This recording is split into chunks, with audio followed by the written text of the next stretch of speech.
Contas na Hora. Contas na Hora. O novo programa sobre contabilidade e fiscalidade na grelha da LAC. Todas as quartas-feiras, entre as 11 e as 12 horas. Um programa da OCPCA, Ordem dos Contabilistas e Peritos Contabilistas de Angola. Contas na Hora. Contas na Hora.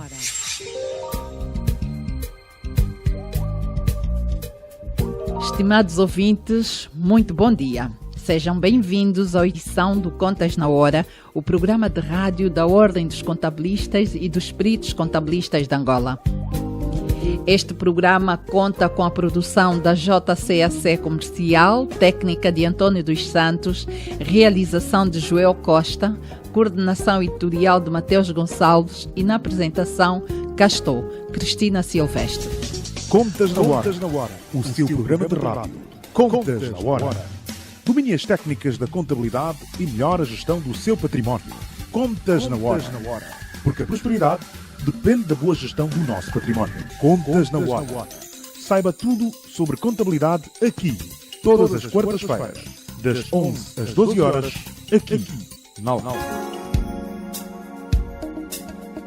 Hoje temos debate no Contas na Hora e vou começar por apresentar os nossos convidados. Doutora Anabela Almeida, membro do Conselho Diretivo da OCPCA, contabilista há 20 anos. Bom dia, doutora Anabela.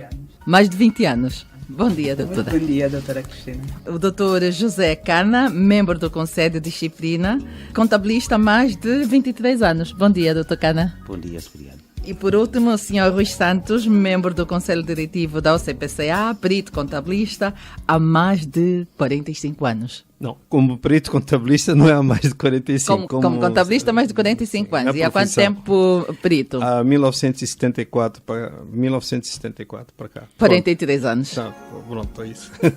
E o tema para o nosso debate é desafios para os contabilistas e para a Ordem nos próximos 5 anos. Estamos na fase da tomada de posse do novo governo. Tomou posse ontem o Presidente da República. Nos próximos 2 dias serão os deputados. Sr. Rui Santos, sabemos que esteve a ler o programa. Pode, em linhas gerais, apresentar os pontos relacionados com a contabilidade?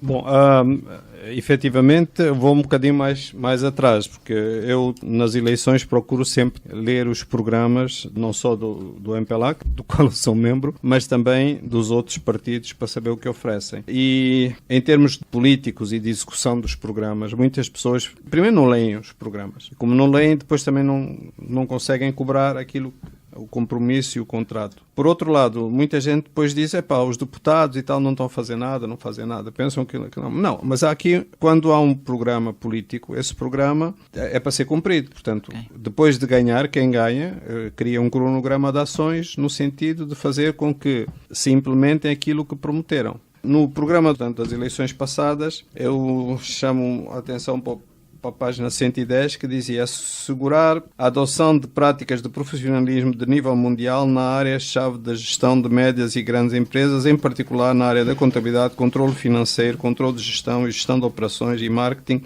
assegurando a criação de vantagens competitivas. Isto, lembro-me deste particular ponto e, de facto, foi algo que foi implementado.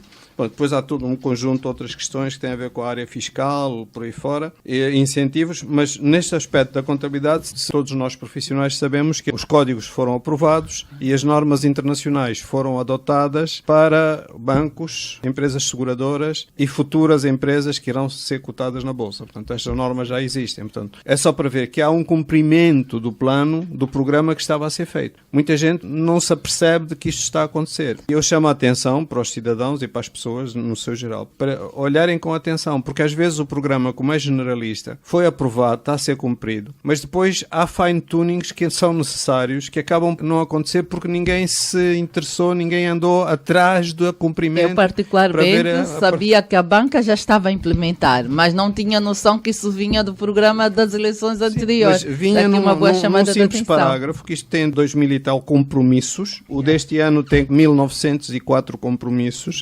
assentes em 4 pilares. Portanto, aqui já não me lembro os pilares, mas lembro que eram 2.000 e tal compromissos. E os compromissos estão naquela página 110, está num parágrafozinho, mas isto é algo que tem que ser visto pelos cidadãos e pelas pessoas. E no novo programa, para os próximos 5 anos, o que é que no traz? No novo programa, eu acho que, portanto, está a ser muito ambicioso nesse aspecto, porque, no fundo, quer adotar os mesmos princípios que estavam no primeiro programa já para todas as empresas do país.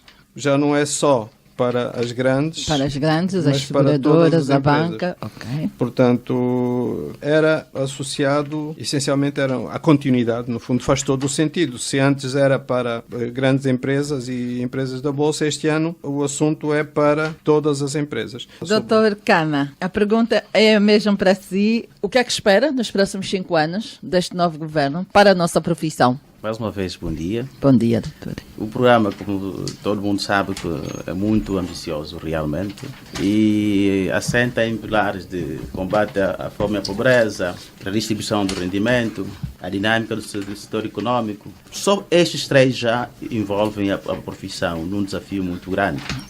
E logo é este entendimento que temos, que com este programa, conforme está estruturado, temos sim desafios e desafios que vão valer para cumprir o projeto. Temos este desafio e estamos conscientes que o contributo da nossa profissão será a alavanca para que se concretize. Dr. Cana, a página 26, melhorar a função da auditoria interna por via de uma permanente capacitação da Inspeção-Geral de Finanças e definir um plano de adoção de normas internacionais de contabilidade, IAS e FRS, no domínio nacional para entidades não financeiras. Portanto, assegurando a adesão de Angola aos organismos internacionais do setor, portanto, International Accounting Standard Board, portanto, a IASB, tanto da contabilidade como a auditoria. Portanto, esta é a parte mais relevante do programa no que diz respeito à nossa profissão. Claro que depois isto tem todo um conjunto de ramificações, tem a ver com o aspecto fiscal, tem a ver com uma série de outras coisas. Doutor Cana, foi só para poder reforçar. Pode continuar, doutor. Sim, e o reforço valeu, porque dada a dimensão do programa e o contexto em que o programa foi elaborado e está a ser massificamente difundido, chama aqui uma atenção. E aí é uma oportunidade também para que se tenha em linha de conta a profissão de contabilista. Por quê? Como se diz, é o alicerce para o desenvolvimento econômico. Podemos ver isso como se fosse uma banalização, mas é verdade. É o alicerce para o desenvolvimento econômico. Porque é com base na prestação de contas de uma informação financeira fidedigna que a sociedade consegue tirar proveitos para que a organização econômica se faça sentir, quer no contexto nacional e no contexto internacional. Existem regras internacionais que são de cumprimento obrigatório. Que infelizmente ainda não começamos a implementar, só em alguns setores. Sim, aí este é um processo e a ordem está para isto, é um processo. O processo faz-se caminhando, logo a ordem está para isto. E temos certeza que mais tempo, menos tempo, se vai encaixando aos poucos e o cumprimento será exatamente efetivo. Não tem como, a dinâmica do programa é este e a exigência é esta, então acho que o casamento é obrigatório. Então vou passar para a doutora Anabela Almeida. Qual é a expectativa em relação ao novo governo relacionada com a evolução da contabilidade de um país? Muito obrigada. Falarmos em expectativa acho ser muito pesado, né? Porque o processo faz-se caminhando. E o que acontece é o seguinte, nós, em função daquilo que é o próprio programa do governo, já temos trabalhado nesse sentido com relação ao programa do governo anterior e sendo que o programa atual dá continuidade àquilo que era o processo que já vinha em curso. Atendendo esta caminhada, nós, Ordem dos Contabilistas, preparamos alguns documentos, o qual nós pegamos e enviamos ao gabinete do Ministro das Finanças na altura, sobre a normalização contabilística, para nós podermos fazer fé e dar cumprimento um dos pontos do programa que o colega Rui Santos já frisou, que era a questão da auditoria interna, a adoção das normas internacionais de contabilidade e que, no entanto, nós reforçamos porque vimos que ela deve ser expandida para todos os setores, para todas as empresas do setor econômico. E nós sabemos que isso vai ser bastante benéfico. Porque a normalização contabilística ela é um conjunto de regras e princípios que ajudam na elaboração de 4 contas.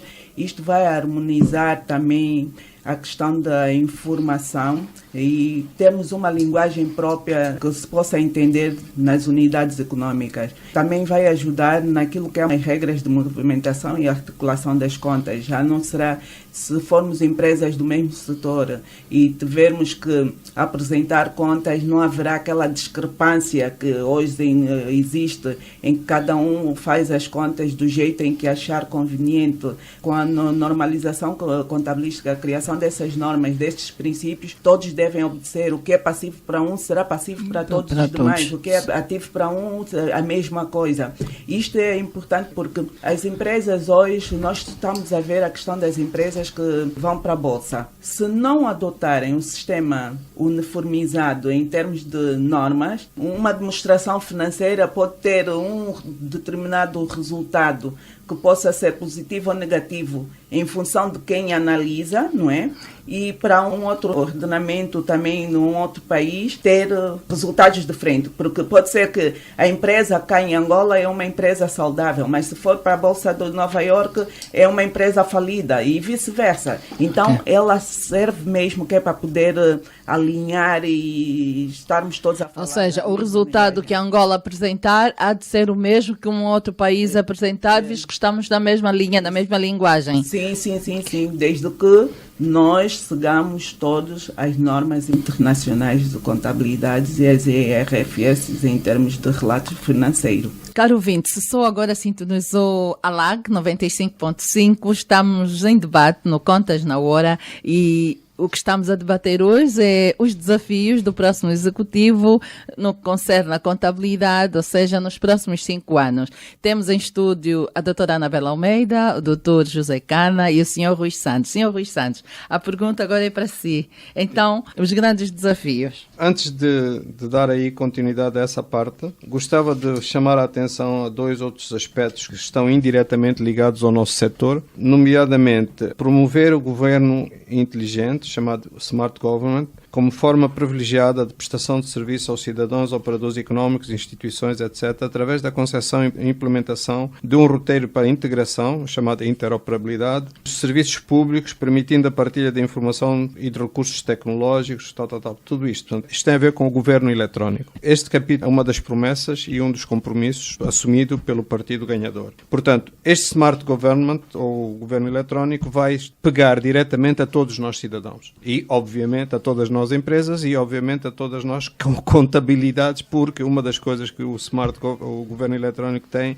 a articulação com o aspecto fiscal que todos nós passaremos a estar abrangidos. Devo dizer que é um desafio muito grande, mas está no programa. O segundo aspecto é, a nível fiscal, e seguindo a regra que foi melhorar o que está bem e corrigir o que está mal, avaliar e concluir a implementação do PERT, Projeto Executivo para a Reforma Tributária, introduzindo os ajustes necessários. Isto é algo que nos últimos tempos tem afetado seriamente a nossa profissão. Determinados instrumentos que foram produzidos não estão adaptados, não estão suficientemente angolanizados para que nós possamos fazer o nosso trabalho de forma correta. Pode dar 2 exemplos, Sr. Rui Santos? A lei das faturas e documentos equivalentes. Decreto 149/13.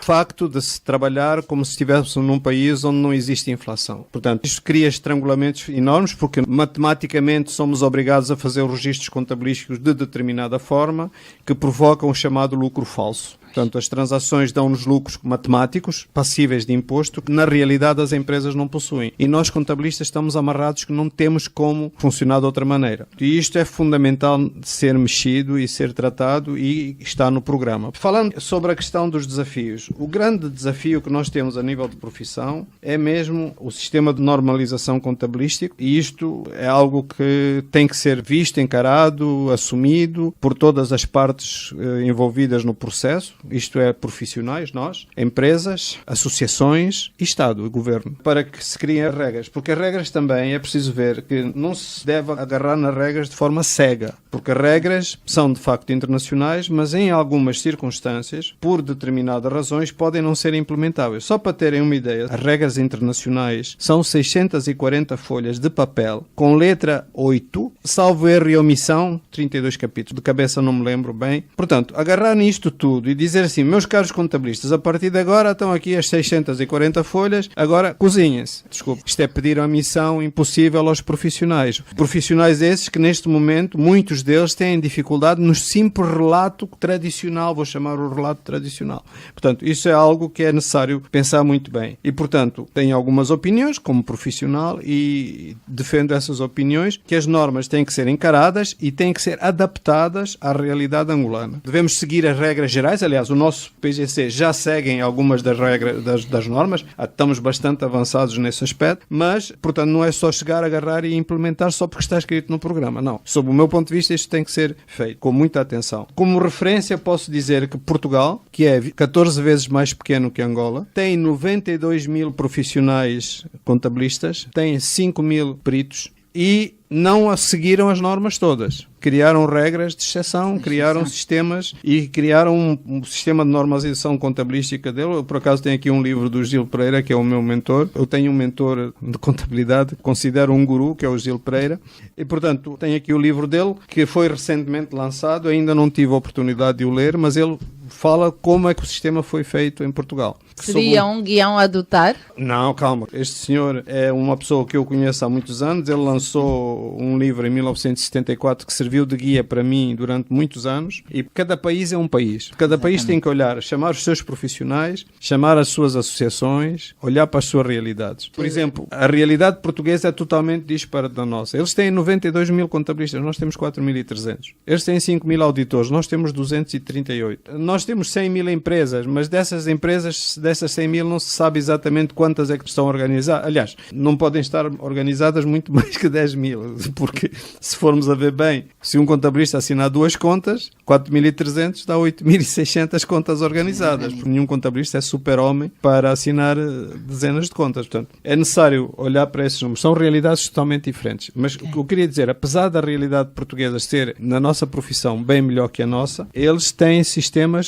de adoção. Por exemplo, a obrigatoriedade de contabilidade não é absoluta para toda a gente. Há princípios diferentes para determinado tipo de empresas. Ora, nós, no nosso caso, a partir de 1 de janeiro de 2017, sem exceção, todas as empresas têm que ter contabilidade organizada. Por exemplo, no caso de Portugal, creio que não é literalmente assim. Há um sistema simplificado, vou chamar assim. Mas já há aqui um despacho presidencial de agosto que dá uma abertura às micros certificadas pelo INAPEN, que passam a pagar o imposto industrial mensalmente, 2%, certo. Quer dizer que a obrigatoriedade aqui já tem uma linha diferente, acaba por ser mensal. Certo. Já não vai estar naquele grupo que tem que apresentar as contas em abril ou em maio. Peço desculpa, mas isso, tanto quanto eu saiba, a partir de 1 de janeiro de 2017 não existe exceção, ou existe? Ou pelo menos de forma clara. Não. De forma, 1 de janeiro de 2017 era para todas terem contabilidade organizada. Pois. Mas agora, para as certificadas pelo INAPEN, acabam por ter essa facilidade. Eu só quis reforçar aqui uma questão. A contabilidade organizada que se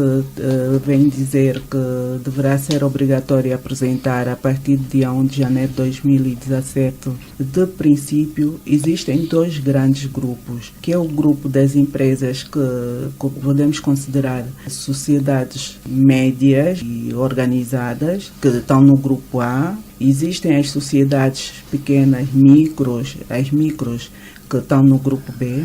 E as empresas que estão no grupo B, essas que são obrigadas agora, a partir de janeiro, a apresentar a contabilidade organizada, mas no fundo é uma contabilidade simplificada. Por quê? Por que é uma contabilidade simplificada? Porque eles vão ter que ter os livros que vêm referente às suas despesas, o livro referente também às suas vendas, e este deve ser assinado por um profissional de contabilidade. Anteriormente não era necessário ser assinado por um profissional de contabilidade, porque mesmo os 2% que diz que estão afetos a essas empresas que têm o benefício do INAPEM é referente aos 2% da faturação. Sim. Então é uma contabilidade mais simplificada, não cumpre com todos os requisitos, né? Mas pelo menos os básicos, que é para se poder apurar a matéria coletável de forma a poder dar o seu contributo para o próprio Estado, os tais 2%. Mas há também aqui um outro pormenor. Ele tem a possibilidade de poder fazer a dedução das retenções que lhe forem feitas, né?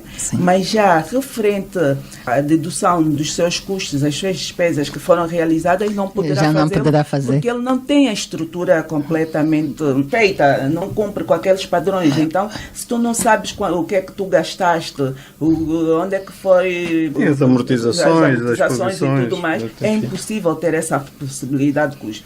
Pois, só que há empresas, doutora Anabela, há empresas que estão nesta condição que até têm a contabilidade mesmo organizada, então, já cumprem com tudo. E quando nos perguntam, mas e a partir de agora como é que vai ser? Ou seja, os custos não são tidos nem achados. São tidos, sim senhora. Estas que estão completamente organizadas, elas serão analisadas e tributadas em função dos documentos que forem apresentar, que é a sua contabilidade organizada, as demonstrações financeiras todas que tiver. A partir daí, serão o cálculo final, a sua comparticipação do benefício que tem, que deve dar ao Estado, será com base nos resultados que forem apresentados, mas utilizando o pressuposto sempre dos benefícios fiscais que lhe são concedidos pelo INAPEM. Quer dizer que ele será tributado os 2%, mas terá a possibilidade de fazer a dedução das suas despesas, o que os outros não podem fazer. O que os outros não podem fazer. Mas acho que isso vai levar aqui mais um tema,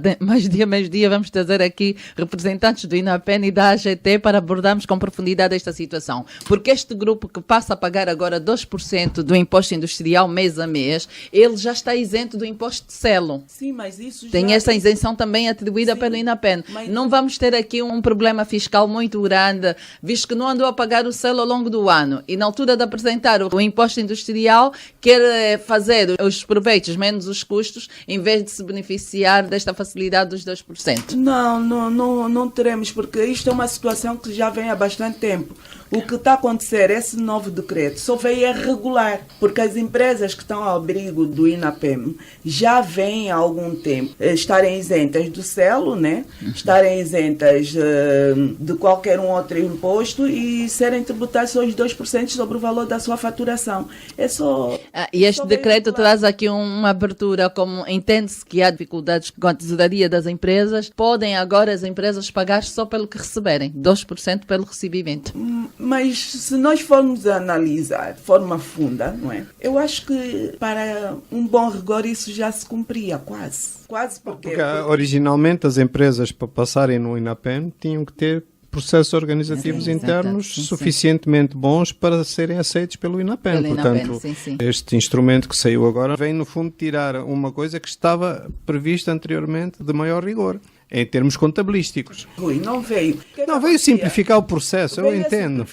Até porque nada impede que a empresa não tenha depois contabilidade organizada e funcione. Ela é obrigada mesmo a ter a contabilidade organizada. De princípio, porque assim, o que é que acontece? Se nós verificamos, quando o Estado concede esses benefícios, passam a ser uma despesa para o Estado. E essa despesa deve ser quantificada. E o Estado só consegue apurar qual foi o impacto que teve com essa política se essas empresas conseguirem apresentar os seus relatórios em conformidade. Por caso contrário, é impossível. Então, estaria o Estado a dar incentivos, conceder benefícios assim, como se estivesse nas nuvens? Creio que não, né? Porque quando verificar que já satisfaz aquilo que são os propósitos primários do próprio Estado, o Estado retira esses incentivos, porque alcançou os seus objetivos. Agora, isto só vai ser possível se tivermos os dados estatísticos devidamente elaborados. Isso é possível com a apresentação de relatórios fiáveis e que essa fiabilidade é dada e atestada pelo profissional de contabilidade. Daí ter a obrigatoriedade de ter que se assinar as contas. Se nós vermos, esta é uma das premissas básicas mesmo para a própria normalização contabilística. É uma das premissas. Não devem ser tratadas todas da mesma forma, mas para este caso específico deverá ser assim, para poder simplificar. Na área fiscal está identificada a lei das faturas e documentos equivalentes. O sistema de normalização contabilística do governo eletrónico, entre outras. Doutora Anabela, de que forma forma a Ordem dos Contabilistas e Peritos Contabilistas deve posicionar-se para assegurar o cumprimento destas metas e participar da implementação das mesmas? Eu, às vezes, ponho-me assim a rir, porque o que é que eu vejo? Eu vejo que esse decreto sobre o regime das faturas e seus equivalentes, para mim, veio a bom tempo, porque ela ajuda a melhorar o relacionamento entre o cliente e o fornecedor. Anteriormente, o relacionamento era um relacionamento de imposição. Hoje, o relacionamento é um relacionamento de proximidade. E digo de proximidade por quê?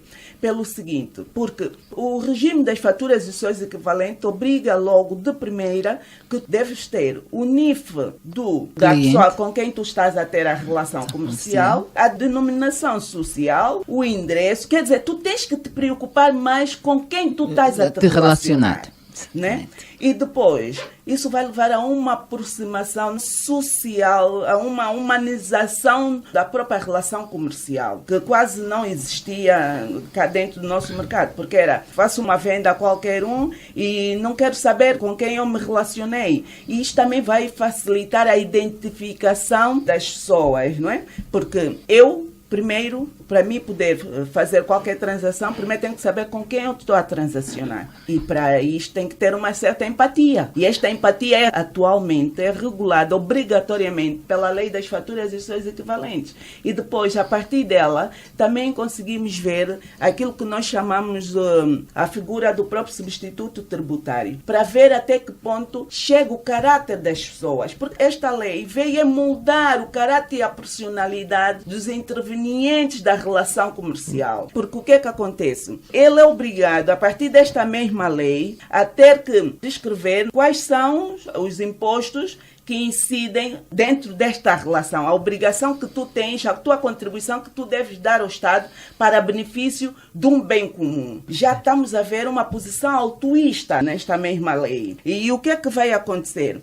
Se eventualmente eu for uma pessoa que não dispõe de uma personalidade ética, não disponho de moral, não tenho um caráter altruísta, eu aí vou começar a entrar para aquilo que é o desvio de conduta. E o desvio de conduta é, quando eu digo desvio de conduta dentro desta lei, é não entrega aos cofres do Estado dos valores retidos, não me preocupar com o próximo, com quem eu me estou a relacionar em termos comerciais, em ter que pegar e recolher a identificação do mesmo, porque se eu não me preocupar em saber o NIF de quem me estou a relacionar, então já não estou a cumprir com aqueles pressupostos. Anabela, eu peço desculpa, mas essa lei é demasiado perfeccionista para o país em que vivemos, porque a lei especifica, por exemplo, que o documento tem que ser impresso por um computador.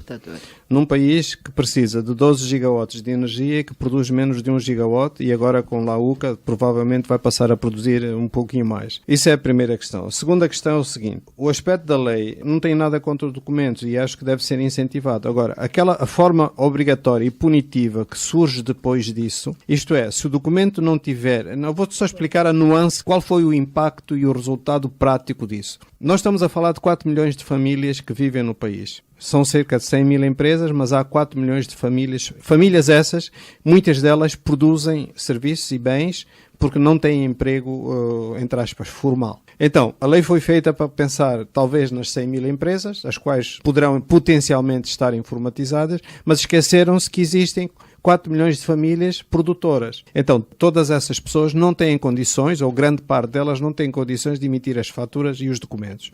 Por outro lado, existe um outro cenário que é o seguinte: os grandes consumidores do país não se podem dar ao luxo de ter documentos na sua contabilidade que não estejam em conformidade com a lei. Porque se estiverem na sua contabilidade documentos que não estejam em conformidade com a lei, esses documentos implicam numa multa que vai de 2% a 50% do valor do documento, para além da sua não aceitação para efeitos contabilísticos. Agora, o que é que isso deu como consequência indireta? Os grandes consumidores começaram a importar. Então, são divisas que saem do país e porque esses documentos da importação ninguém contesta porque estão em conformidade com a lei. E o cenário só se começa agora a repercutir mais. Começou a deixar de haver divisas no país. Então, os grandes compradores do mercado estão cada vez mais a precisar do mercado. E agora estão a sentir na carne o problema de não haver condições de emissão dessas faturas. As leis não devem ser equacionadas numa ótica purista, que eu concordo integralmente que ela deve existir e que ela foi bem pensada e bem concebida.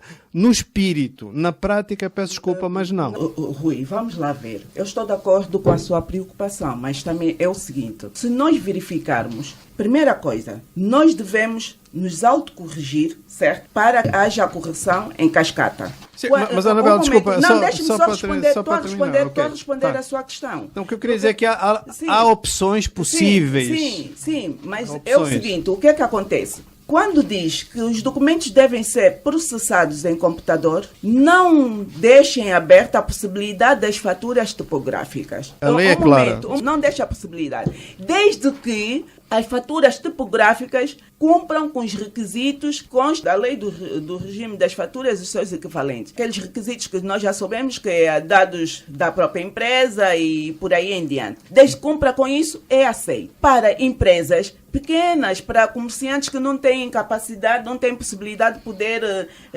emitir ter um programa informático. Agora, Rui, não aceito eu, um empresário que tem a capacidade de importar, não ter possibilidade de ter o seu sistema informático. Não é para emissão de fatura. Eu não disse isso. Eu estou a falar a compra do mercado local. A compra do mercado local. Quando nós nos estamos a referir à compra do mercado local, eu aceito sim em questões da área da própria hotelaria, na área da construção, em que tem que adquirir os produtos no mercado informal. Alguns produtos, nem todos no mercado informal, porque quando me vai adquirir uma peça que custa 30 ou 20 ou 15 mil dólares no mercado informal, sinceramente, né, já inicia branqueamento também. Sim, nós temos que começar a ver, mais ou menos nesse Anabela, peço uma permissão. Faz favor, doutor Cada. Na realidade, o que estamos a tratar aqui é um diploma. Claro que o Estado Executivo, o Governo, cria instrumentos. Nós somos uma ordem.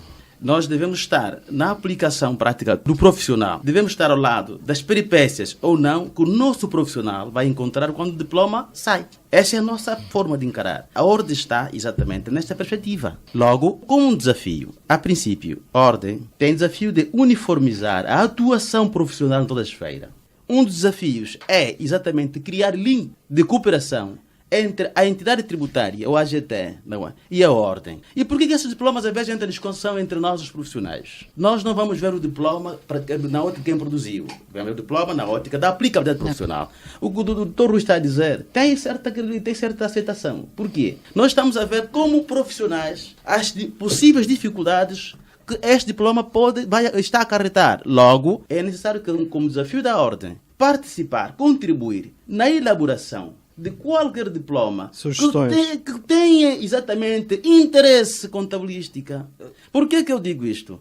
Porque quando a ordem é chamada a colaborar, é claro que vai dar a realidade profissional que o país tem para poder exatamente o legislador acautelar certos aspectos. Desculpe, colega, eu digo que o nosso papel enquanto ordem, não existe nada numa sociedade sem o indivíduo. E o nosso papel enquanto ordem, o primeiro papel enquanto ordem, para além daquilo que é a defesa dos interesses dos profissionais, é moldar o caráter dos nossos profissionais, a conduta dos nossos profissionais. Daí existir o Código de Ética e de Deontologia Profissional, que é para poder orientar os nossos profissionais.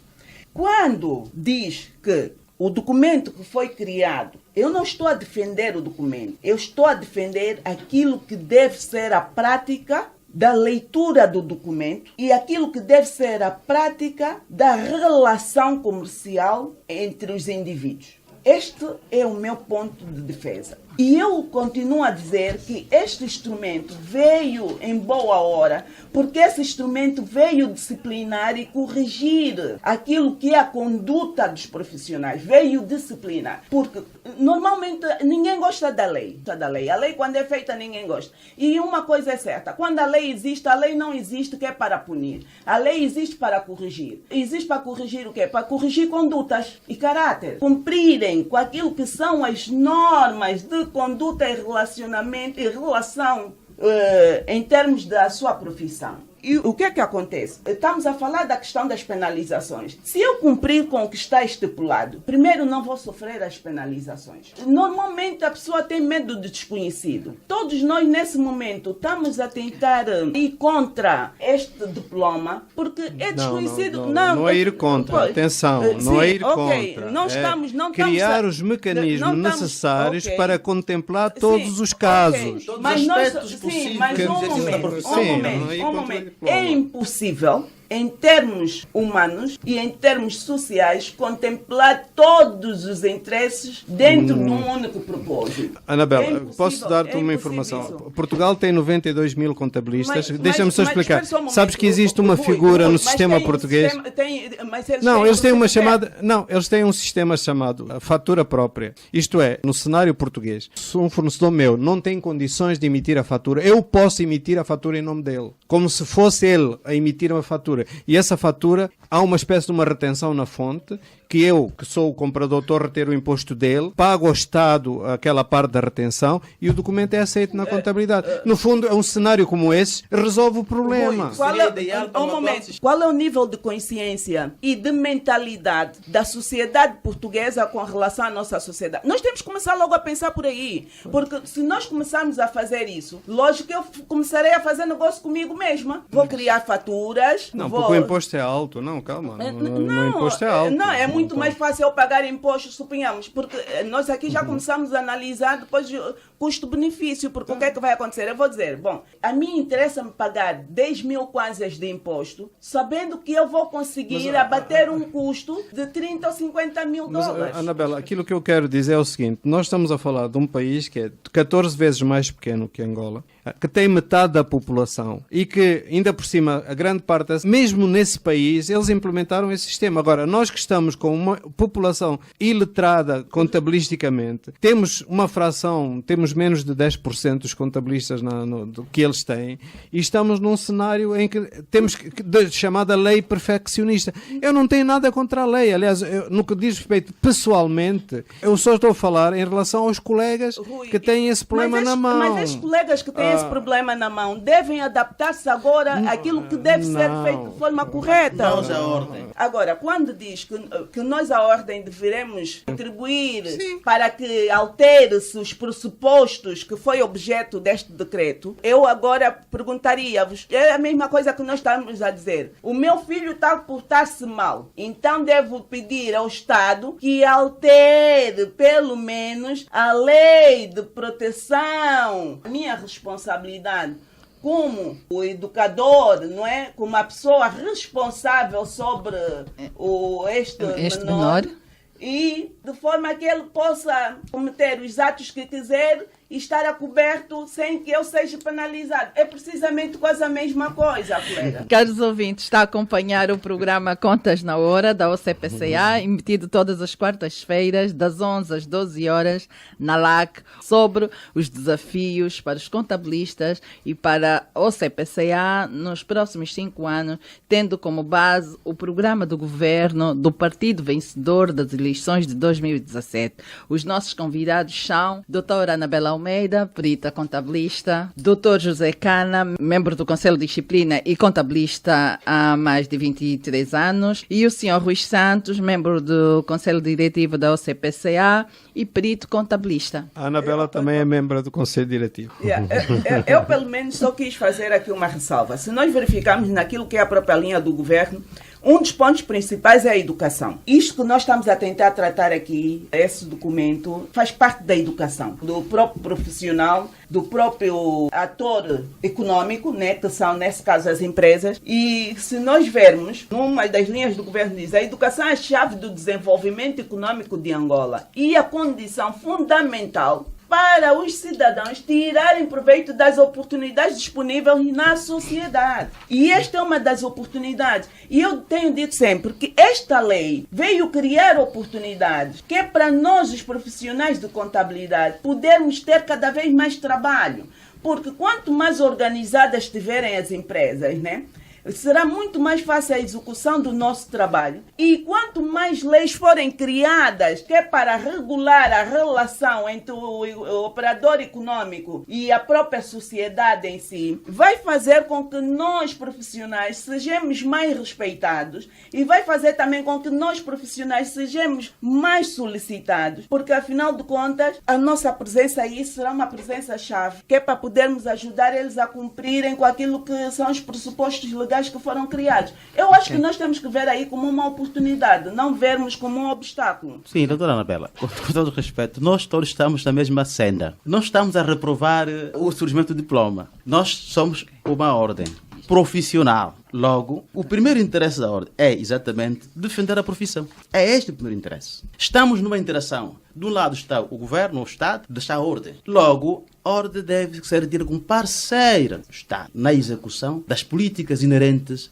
à área em que atua. O que está aqui não é que o diploma saia ou deixe de sair. Saia diploma, sim. O porquê que a ordem deve ser consultada? Porque profissionalmente já tem um conhecimento que se adequa para que a norma a ser emitida ou o diploma saia e contemple a vontade profissional. Porque é isso que se requer aqui. Que o profissional, ao encarar um diploma que foi produzido, que contemple exatamente a sua atuação. Porque quando nós temos um diploma que provoca peripécias na aplicação num profissional, onde é que estamos nós como ordem?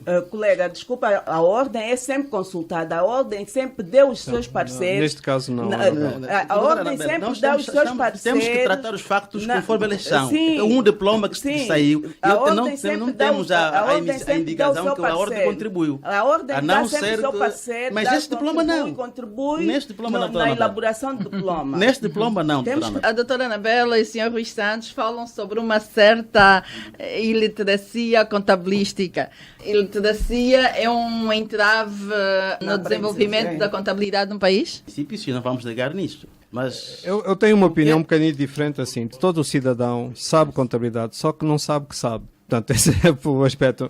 O ensino da contabilidade consiste em pôr ordem na cabeça das pessoas e sistematizar a informação que a maior parte das pessoas já sabe. A minha mãe era analfabeta e fazia muito bem as contas da vida. Portanto, ela sem saber que sabia a contabilidade. Porque a contabilidade é a coisa mais lógica que existe. Todos nós, cidadãos, sabemos contabilidade. Agora, não sabemos que sabemos. Então temos que pôr ordem nos princípios básicos da contabilidade, que é para depois... ok, afinal de contas isto acontece por isto. Pronto. E esses princípios também nem são muitos. Acho que são 5 princípios básicos. Agora, de facto, não existe a consciência fiscal. Isso sim, falta a muita gente. Porque também não sabia. É preciso ver que temos um processo histórico em que a fiscalidade se afastou do cidadão. Nos últimos anos é que está-se a tentar voltar a pôr a fiscalidade em cima do cidadão. A partir de 1984, a fiscalidade aceitou-se do cidadão. Mais ou menos. Então, o Estado passou a viver só das grandes verbas do petróleo e por aí fora. Portanto, afastou-se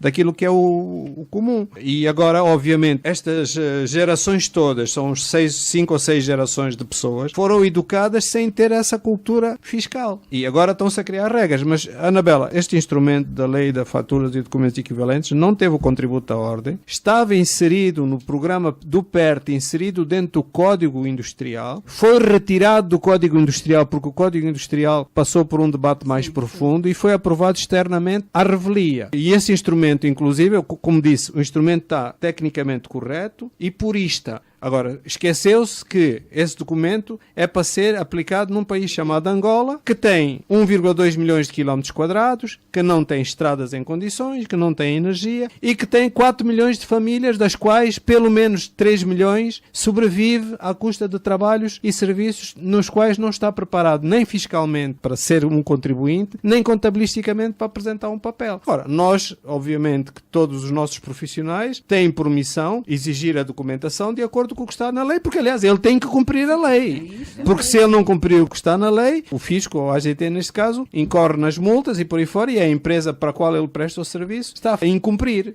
mas por culpa dele. Agora, a nossa profissão também é muito, muito ingrata, e por isso é que este assunto foi levantado, e tem que ser levantado, e tem que ser encontrado um mecanismo alternativo.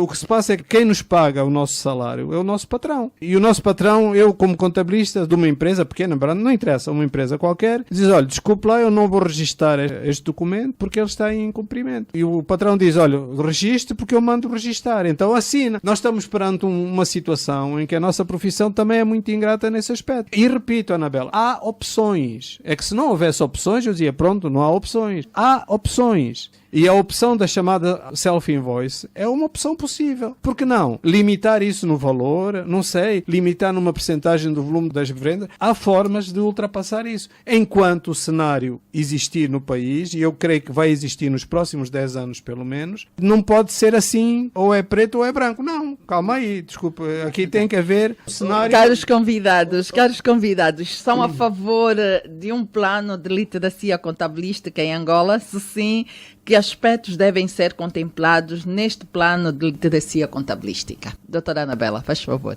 Para lhe dizer a verdade, eu começaria logo pela questão da educação cívica do próprio profissional de contabilidade. Esta seria a primeira premissa para mim. E a outra questão é que dentro dos cursos de contabilidade, para mim, deveria existir uma cadeira chamada antropologia, sociologia até já existe, a própria psicologia de relacionamentos, deveria existir, e a cadeira da teoria da contabilidade seria obrigatória para todos os cursos de contabilidade.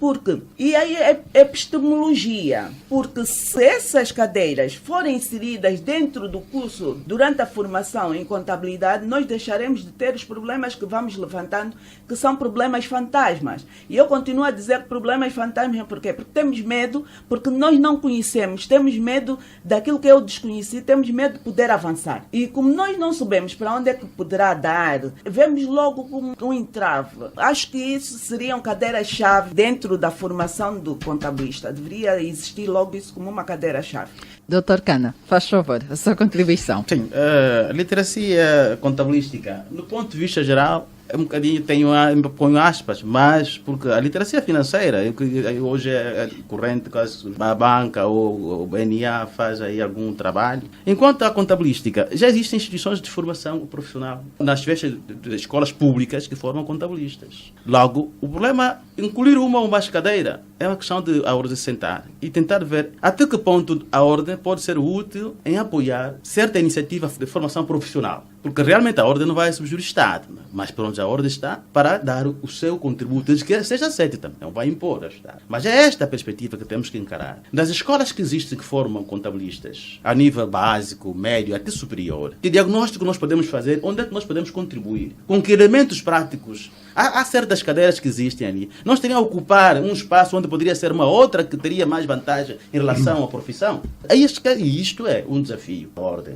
Tentar fazer este diagnóstico. Porque só mandarmos incorporar é muito normal. O que vai sair? Qual é o peso curricular deste aluno da 7ª que está a fazer contabilidade com a 7ª classe, as escolas que têm esta formação? Qual é o peso curricular? Como é que fica? Então é questão de sentar. Ou devemos sentar com o Ministério da Educação ou com qualquer outro Ministério do ponto de vista para acertar exatamente a regulamentação no lecionar da profissão contabilística nas diversas escolas, sejam elas públicas ou privadas. Média, ensino médio, ensino superior. Era só para ajudar aqui o colega, para dizer que a Ordem já está a trabalhar com o próprio Ministério da Educação, naquilo que é a matéria curricular referente à nossa profissão. E esta semana vão assinar um acordo, não é? Já uma instituição. Sim, nós, para além da questão do próprio Ministério da Educação, nós estamos a trabalhar também com as próprias universidades. Caso concreto, essa é uma questão já completamente à parte, que é a questão dos estágios dos nossos profissionais.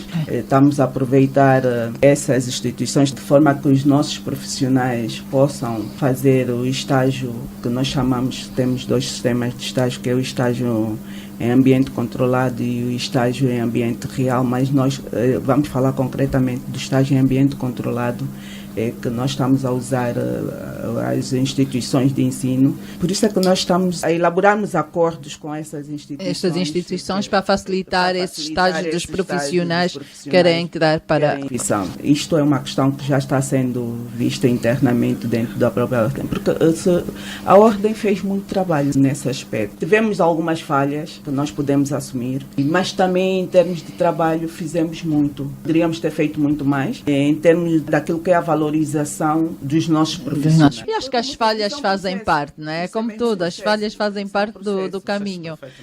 Senhor Rui Santos. A primeira questão sobre essa questão das falhas. Só não erra quem não faz nada. Concordo com a Anabela que podia ter sido feito muito mais e muito mais rápido se determinados mecanismos tivessem sido seguidos, mas também não interessa em se chorar em cima de leite derramado. Falar sobre educação valia um programa só para isso. Porque há aqui um problema de base muito grave no processo educativo nacional, que nós tínhamos um sistema de educação virado para o mercado de trabalho e que de repente, a partir de 1984, passou a ser um sistema de educação virado para a vocação. Ora, a vocação não dá trabalho, necessariamente. Pode dar, mas também pode não dar. Na nossa profissão, o cenário virado para o mercado de trabalho, havia os chamados cursos de gerais de comércio, que depois evoluíam para o curso de perito contabilista, que depois entrava na universidade. E, portanto, tinha uma cadeia. Inclusive, quem seguisse esta cadeia e fosse para a universidade ficava com uma melhor preparação contabilística do que os economistas que iam diretos para a economia. Mas isto é uma questão de fundo que tem que ser discutida, provavelmente, pelo Governo para ver em que direção é que quer canalizar o sistema educacional nacional, porque grande parte do sistema da educação hoje até nem está no Ministério da Educação, está no Ministério do Trabalho. Foi tirada uma determinada componente. Mas ao colocarem no Ministério do Trabalho, retiraram a chamada cultura geral e o conhecimento geral, que era característico de todos nós no sistema comum. É uma questão de política de fundo. Em 2015 foi publicado no Jornal de Angola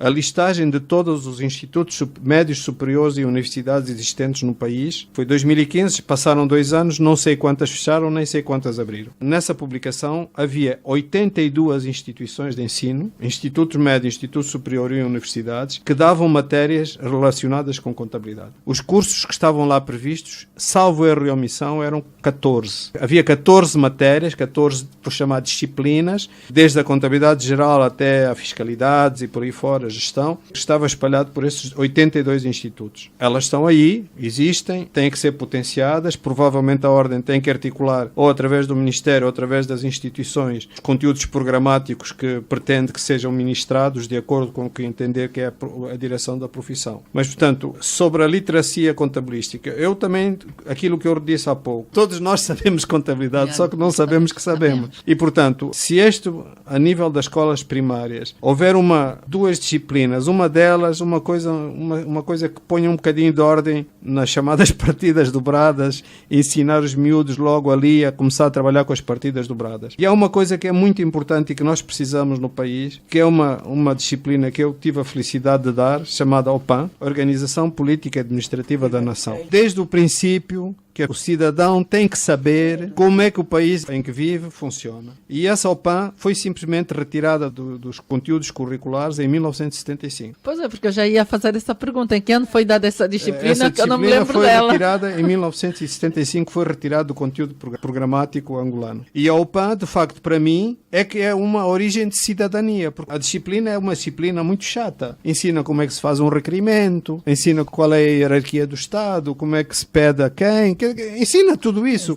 Ensina o conceito da polícia, ensina o conceito da autoridade, a parte fiscal, mas essa disciplina, para mim, é muito importante que seja reposta no circuito. Para fechar o debate, que exige uma segunda edição, pois muito dá por dizer, vamos fechar com a seguinte solicitação. Que recomendações deixam para a OCPCA? Para a OCPCA? São membros, há uma direção, o Conselho Diretivo da OCPCA, estão muitos senhores lá dentro, e vocês sendo membro, o que é que gostavam de ver feito dentro da OCPCA? Dr. Cana, é o primeiro. O tema é desafios. Eu recomendaria exatamente para a nossa ordem ter como prioridade exatamente a luta que estamos a fazer, que está a ser feita até agora, de uniformizar a atuação dos profissionais em todas as esferas. A iniciativa de criar interação entre o Estado e a ordem nas respectivas estruturas de atuação com género. E o desafio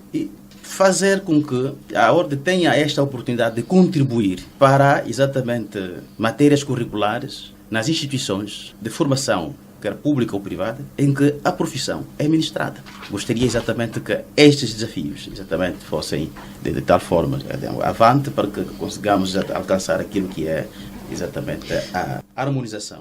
Doutora Anabela, qual é a recomendação que deixa? Que continue a trabalhar junto dos seus profissionais, capacitando, porque desta forma será mais fácil nós podermos contribuir naquilo que é a preparação de dados estatísticos setoriais, que é para apoiar as políticas do governo, e também pressionarmos o próprio governo a fim de poder, pelo menos não digo logo na primeira semana em que o presidente sentar a sua cadeira, estar aquecida, aprovar nossa lei sobre a normalização contabilística. Esta é a nossa grande preocupação neste momento, porque quando isto for aprovado pelo governo eleito atualmente, nós estaremos em melhores condições de podermos avançar para os passos seguintes. Enquanto isto não for aprovado, estaremos a balancear.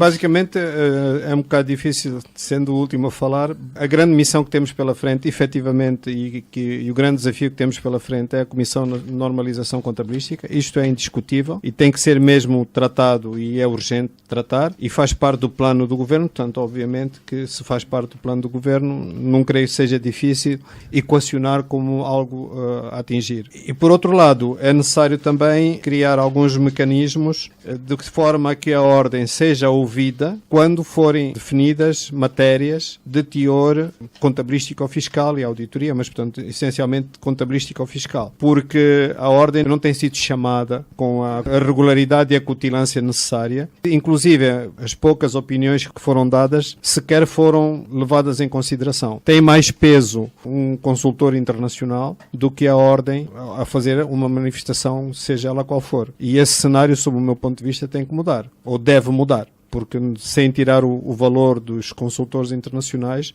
acho que a Ordem está neste momento capacitada para dar os pareceres e as contribuições nessa matéria, uma vez que tem atrás de si 4.300 membros e mais de 3.000 candidatos que no fundo, são a profissão. E chegamos ao fim de mais um debate e vou começar por agradecer a presença da doutora Anabela Almeida, membro do Conselho Diretivo da OCPCA e perita contabilista há mais de 20 anos. Doutora Anabela, nosso muito obrigada. Doutor José Cana, membro do Conselho de Disciplina e contabilista há mais de 23 anos. Doutor, muito obrigada. Obrigado. E por fim, o senhor Rui Santos, membro do Conselho Diretivo da OCPCA, perito contabilista há mais de 40 anos.